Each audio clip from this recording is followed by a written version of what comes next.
What's the best piece of advice you received early in your life, in your career? And what's the best piece of advice that you might have received a bit later in your career? Keith Ferrazzi's book, you brought him up, Never Eat Alone. That book transformed everything. I'd read another book called Love is a Killer App by a guy named Tim Sanders. That was the first book I ever read. And he had he taught the concept of your network is your net worth. What I've realized through Keith's work is the integrated life approach. So I will tell you, the most jarring thing that he wrote about in that book that I just thought, this guy is bananas. It was the idea of doing workouts with people that you work with. I was doing enterprise, Fortune 2000, big deals.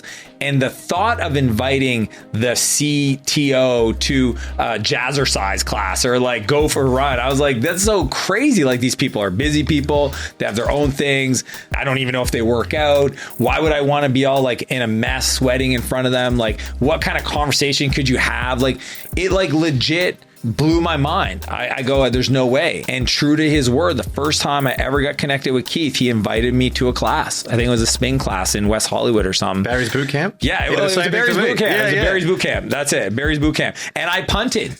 I didn't even say yes. And we ended up meeting up for brunch after his class right nearby on the corner. There's a restaurant. Fast forward to today.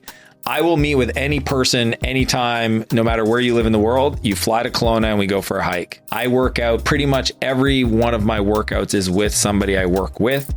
It is so integrated into my life that it would be weird for me to not have done a workout with people I'm trying to build a deeper relationship with. When people do hard things together, they go to war together, and the war could be a CrossFit class, it could be a 10K run, it could be whatever. So you build a bond that's just completely different than always meeting in a boardroom or whatever. So it's funny how I can still remember as a 25-year-old reading that book versus the person I sit here today. I'm just like, that was a cool thing to learn that I appreciate he wrote about that, because it really transformed the paradigm I had around it. And something I love about that is how you can use the power of relationships to be able to leapfrog that traditional linear route. How can you get someone in a position of influence? How can you figure out exactly what it is that they want and then take steps to be able to do that?